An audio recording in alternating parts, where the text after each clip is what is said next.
Okay, new episode of Bunker to Bunker, solo episode with yours truly, Josh Siegel, to break down a little fun topic I thought of. So this episode, I guess we're around like the mid-season mark of the PGA Tour, is kind of around this time of year, and I thought that kind of have like a mid-season review on some of the top players. So I wrote down 15 names, golfers on the PGA Tour and Live, and if I had stock in them today, like real stock, would I buy more stock? Would I hold? Or would I sell their stock? So it's kind of like a little game I thought of. So that's kind of the exercising game that, I'm going to play, and, let me know if you agree or disagree with my decisions to buy, held, or sold some stock. But before I really jump into that, I kind of want to bring up the Grayson Murray news. He passed away. He took his own life on Saturday. He played at the Charles Schwab Challenge. He withdrew on Friday and then passed away on Saturday. His family came out saying, Grayson would want, this tour, the tournament, to keep going on. The PGA Tour was like, they were thinking about, canceling the rest of the tournament, but his family was like, no, that's what Grayson would want to do. So a lot of people have come out, from everyone is saying how much of a good person he is. We kind of all knew Grayson's troubles. He's very vocal about it and kind of his journey throughout it. He actually won on the PGA Tour this year at the Sony Open in a thrilling playoff, which is like the second tournament of the 2024. Tragic, heartbreaking news. I'm thinking about the Grayson Murray family, and I just wanted to kind of start off with that with the podcast. So rest in peace to Grayson Murray. So yeah, let's get into this game. So I kind of wrote the players' names down in kind of a random order, based on who like the top players are, or at all. It's just straight 15 player list. It's really a 14 player list because obviously the number one golfer, Scottie Scheffler, obviously you're going to buy his stock. He didn't win at the Charles Schwab. He was in the final group, 4 strokes back of Davis Riley, but did not get it done. I think he shot a little bit over par today.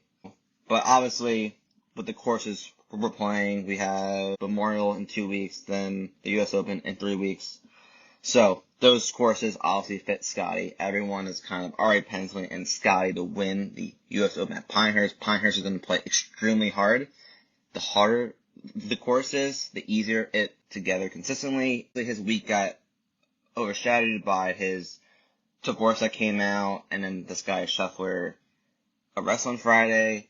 I think he's really feeling very confident with his driver. He's gained at least 5 strokes off the tee at the Wells Fargo and the PGA. And some of the tournaments he has coming up, he's playing in the RBC Canadian Open this week. He has Memorial, US Open, Open Championship. All 4 of those he fits very well at. But let's talk about the US Open. He has 5 straight top 10 finishes dating back to 2019 at Pebble Beach. I know he really hasn't won a major in forever. And the $1 million question is, can he do it? Can he get his first major in since 2014? But I think the real question is, can he beat Scottie Scheffler? I don't know if he can. He has the capabilities to. Scottie is just that much of a wagon. But looking at how Pinehurst is going to set up, he always fits well at the U.S. Open, Open Championships. He's driving it so well that I think even if whatever his, stock price in this game would be, I'm buying Rory McIlroy stock for the rest of the year. So let's go to my first sell. So this is someone I would sell their stock on, and Jon Rahm is a sell. He has struggled mightily at the first 2 majors of the year, finished T45 at the Masters and a missed cut at the PGA. If you just watch Jon Rahm play at the PGA and at the Masters, he just looks off. His body language is terrible. He does not look happy on the golf course, and I just don't think he has any confidence in his game. I think, I can't speak for Jon Rahm, but I feel like if he had to go back in time, he wouldn't have signed to go to Live. He loves these tournaments. I don't think the Live golf courses are really prepping him or giving him a true test to play at these major championships. Rahm is someone I'm going to monitor on how he bounces back after the PGA at the US Open, but if I had his stock right now, it would be a sell. So, obviously, Scotty, Rory, Rahm, three of the biggest players we have in our game. Now let's transition to the 2024 PGA champion, Xander Schauffele. He is someone I will continue to buy stock on. Obviously, he's coming off a PGA championship. When he's one of those guys on tour, or in just a state of golf, that he has a complete game. He gains strokes consistently in all facets. He fits pretty well on pretty much any course. In 2024, he ranks third in strokes gained total. Number 1 is Scotty, and number 2 is Joaquin Niemann on Live Golf. I think, as his caddy, Austin Kaiser, said, that he could make like a run. Xander has won back-to-back tournaments before. The next time we will see him is at Memorial, but, even at a tough course like Pinehurst for like the US Open, Xander, like Rory, has finished very well at US Opens, and like the way and like the confidence he has in his game, I think he can, truly contend at a hard course at Pinehurst. So if I had stock, I'm feeling pretty good in Xander, but if I had some money, I would be buying Xander Schauffele's stock. So those are the 4 quick hitters that I really didn't have much debate on when I was going through this exercise before recording this podcast. But my next 2 guys that I'm going to hold. So if I own their stock, I'm going to hold and kind of wait and see. I feel like it's pretty good, but not really too confident. And the first guy is Bryson DeChambeau. Yes, he's my content king. Electric all week at the PGA. Coming off a T6 at the Masters. I just think that Bryson and Valhalla was a perfect fit. We've been saying it since the start of the year that if you give Bryson a long golf course, thick rough, he led the field, or he was third in the field in tee to green at 12.5 at Valhalla. I just think that course is so perfect for him that I don't really like the setup for Pinehurst for him, even though it probably will set up pretty similar to Augusta. I just feel like, he's only played at Augusta well once in his career. I just don't particularly like the setup for Bryson compared to other courses. He's obviously playing great golf. I think he's going to play well at the US Open. Open Championships he also has struggled with. My hold on Bryson is not really because of the state of his game. It's more that I think the 2 majors that we're going to see him compete against the best in the world, I don't think really fit as well as the other courses we have already seen. So that's why I'm going to hold my stock in Bryson. My next hold is Brooks Koepka.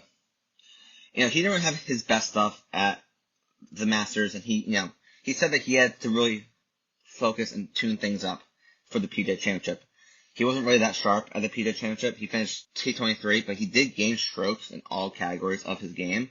And the one thing that really held him back, it was not his ball striking. His ball striking was very good. It's his putter. He missed a lot of putts inside 5 to 7 feet. And when you're playing a major championship and you have those 5 to 7 footers for par, bogey, birdie, you have to make those. So I'm really fascinated to see on Live before he plays at the US Open at Pinehurst is how is that putter. If he has some confidence in that putter, he's going to contend at Pinehurst. He finished T4 at Pinehurst in 2024 or in 2014. So Koepka right now, hold his stock. I want to see how his putter looks, but he sets up great, obviously, at any US Open setup as he has 2 US Opens in his career. My next buy on the list is Victor Hovland. It was reported earlier in the PGA Championship week that Hovland flew that Sunday night to Vegas to see Joe Mayo, his former coach that he let go at the start of the 2024 year. And that obviously decision paid off. He finished solo third at the PGA, gained 12 strokes from tee to green. And it's just awesome seeing Hovland play some great golf again. So him having that confidence with his ball striking, obviously his around the green play just needs to be like average for him to really contend. And I think next time we see Hovland at Memorial, where he's won, the U.S. Open sets up pretty well for him. The Open Championship he also has played very well at. So kind of like Rory and Xander, I think these courses come up in the later part of the 2024 year really set up well for Hovland. Him being back with Joe Mayo and what he showed at Valhalla was really promising, and I think he has that confidence back to potentially win another tournament at the back end of 2024. And as you remember, last year he really contended at the PGA Championship. He lost to Brooks, and he contended in a couple other tournaments. So I think, could he break out again at the end of the 2024 year? I think it's pretty possible, and I'll be cheering for our man Vic to really get going in the end of the 2024 year. So really interesting. So I guess to recap, I would buy Rory, Xander, Hovland stock, sell Rahm, hold on Bryson, Koepka. Obviously, I'm going to buy Sky Scheffler stock. That's a no-brainer. I don't have to convince you to do it. Just do it. I have two sells next on my list. And I will start with Patrick Cantlay. He really hasn't been that impressive all year. He contended at the Genesis. He had the lead going into Sunday, didn't really get it going. He played well at the RBC Heritage, which is kind of like his best course that he really plays. I mean, he's an automatic top 10 there. He can walk there, close his eyes, hit it straight, make birdies, and contend at RBC Heritage, but he just doesn't, something's off. His irons aren't there. If you look at his stats, they're kind of very inconsistent. And for someone like Cantlay, who he's someone that really fits every course too. There's not really a weakness in his game overall, but he just doesn't look. There's just something off. I really have the people that are there every week who I either talk to or see their tweets and stuff is that Cantlay's really grinding, and people are kind of keep staying away from Cantlay. Don't bet him. He's someone have faded in recent weeks. So Cantlay is so talented. Obviously, he hasn't won in 2 years. He's in that slump too. So if I own Cantlay stock, it's a pretty easy sell for me over the other guys that we just named. The next sell pains me. Everyone knows that Jordan Spieth is my guy. He's the reason why I probably have a podcast right now. But if I had Jordan Spieth's stock, I would recommend you selling his stock for the rest of the 2024 year. He's on his best run somehow off the tee since his 2015, 2017 seasons. During that time span, he has a wrist injury that he's had to deal with, which I'm pretty concerned about, because it's weird. It hasn't affected his driving capability, but his irons just aren't there. He doesn't have any confidence in his game. But obviously, with Jordan Spieth, it wouldn't shock me if there's any player that can play so poorly and then the next week just win or contend. It's Jordan Spieth. So because of his wrist concerns, I'm gonna say I'm out and I would sell my Jordan Spieth stock. Doesn't mean I'm not going to cheer for him every week. But I would recommend in this exercise, I would probably sell my Jordan Spieth stock. My next player is going to be Justin Thomas. Fellow Jordan Spieth best friend. If I had to make a decision on Justin Thomas, I would hold Justin Thomas stock. The hometown kid had a great week at the PGA Championship. He actually led the field in strokes gained teed to green at 13. It was his first top 10 finish at a major since he won the PGA in 2021. He's missed a couple of cuts at recent majors. I think his ball striking looks fine. Some people are still concerned with him.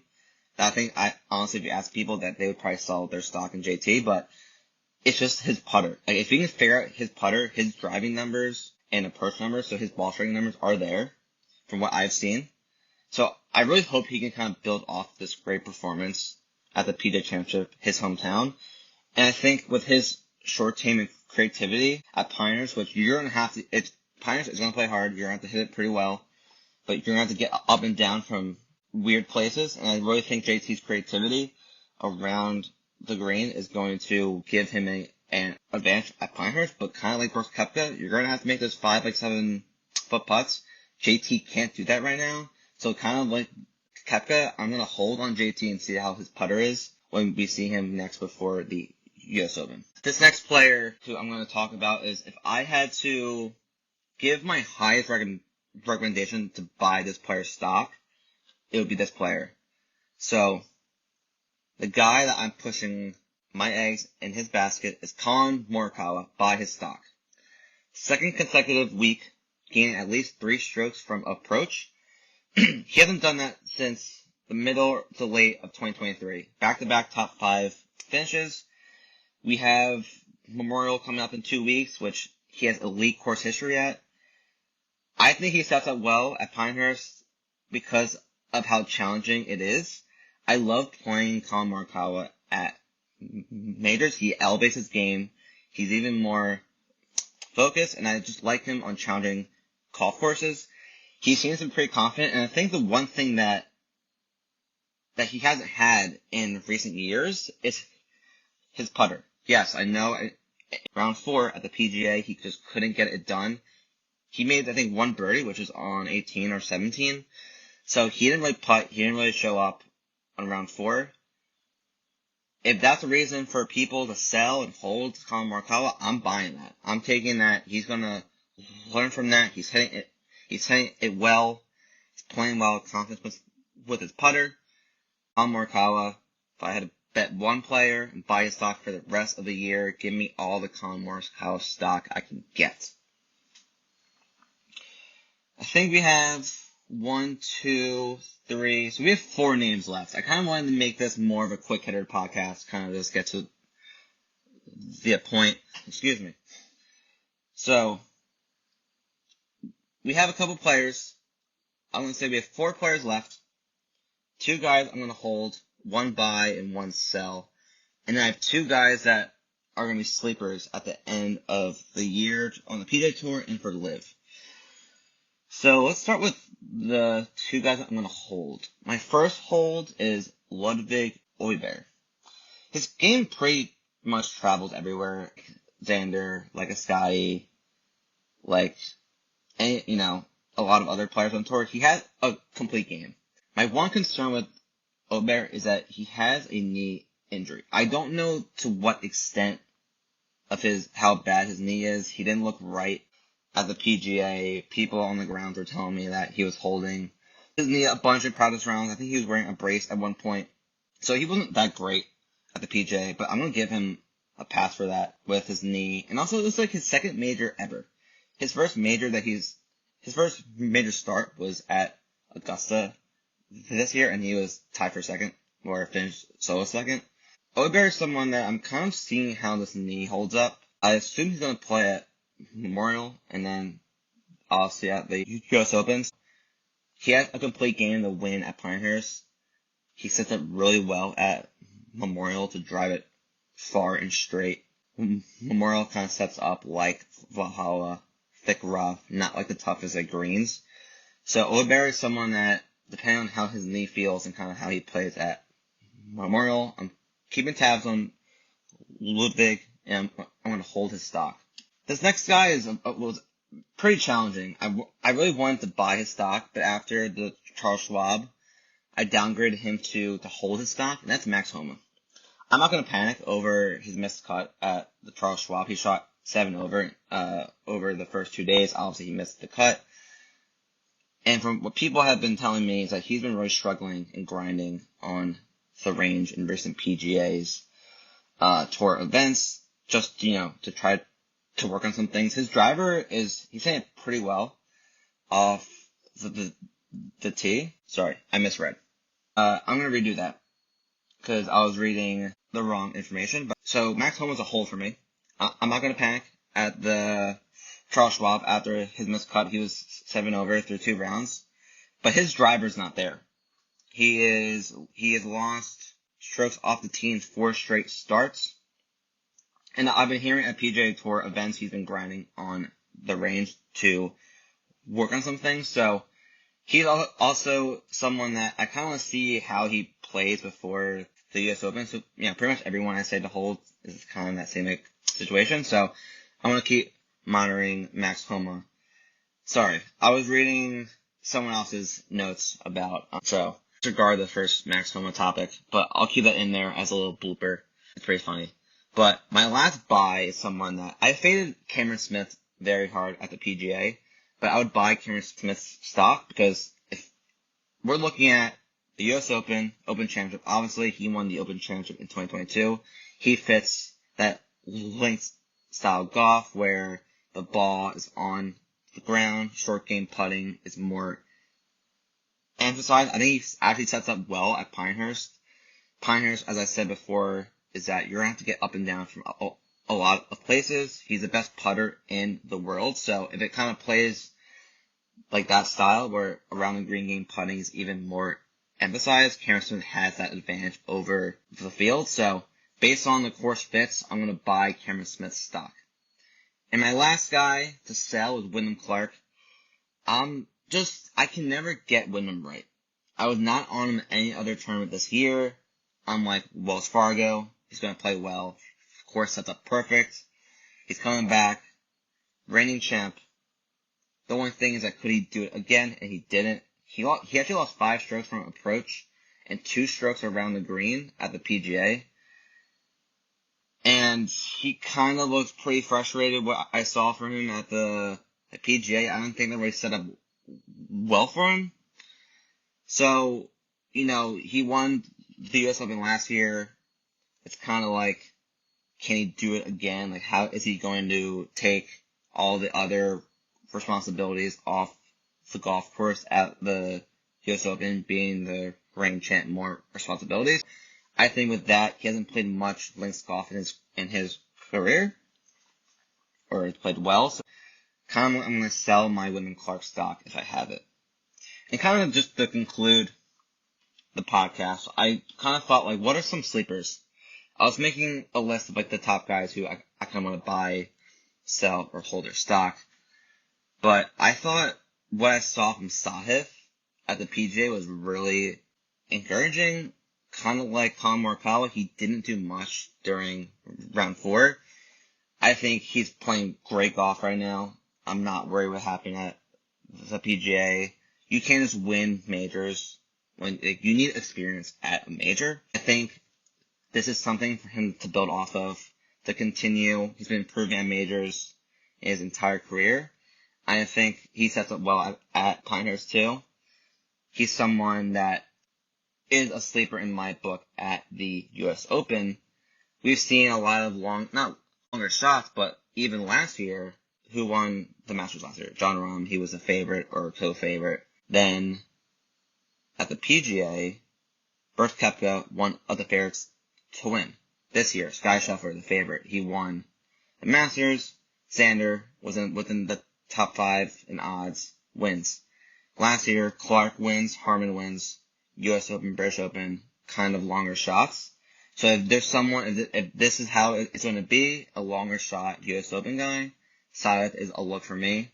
And I also think he can fit well at the Open Championship with his around the green play and creativity. Someone that I'm going to be on for the Open Championship, kind of a sleeper, is Charles Hatton. He's also playing great golf on LIV. He played decently well at the PGA. I think he had one round where he gave it a lot back. But the last time we were at World Tour was in 2016 and hadn't finished T5 there. That was when Henrik Stenson and Phil had that duel at Troon that Henrik Stenson won. So I think Hatton is someone to closely monitor. I think he could be kind of a sneaky play at the Open Championship. So Theegala, Hatton are kind of my sleepers to kind of look out for towards the end of this year. So that concludes this stock report, stock golf advice, however you want to phrase game. I had a lot of fun going through this, and I'm really excited for the content coming up for the U.S. Open Pinehurst. It's going to be sick. We haven't seen Pinehurst since 20 when Martin Keimer won by like eight shots. I think 2 guys were under par or 3 guys under par. And we had a lot of big names who are still here on the PGA Tour who I know DJ Koepka, Spieth played well, Fowler played well there. So it's going to be sweet. I think we haven't seen Pioneers in a while, as I said, and, I haven't played Pioneers number 2 personally. There's a lot of people who have, so they'll be able to give those insights, and I'll be able to share. Obviously, a lot of the YouTubers play a lot, so it's a very tough golf course. Royal Troon too is gonna be sick. Haven't seen that since 2016. So I'm doing some traveling soon, going to Spain. So I'm gonna be still putting out some content for the US Open. Like and subscribe. Follow me on Twitter at Josh_Siegel8. I'll be doing a giveaway during the US Open week, so make sure to follow me on Twitter because you'll have to do some stuff to get a chance to win a giveaway, which I won't say what it is, but I want to get back to the people that have been following me over the last 8 or so, 10 months. So, this is your Bunker to the Bunker podcast, and we will talk to you later.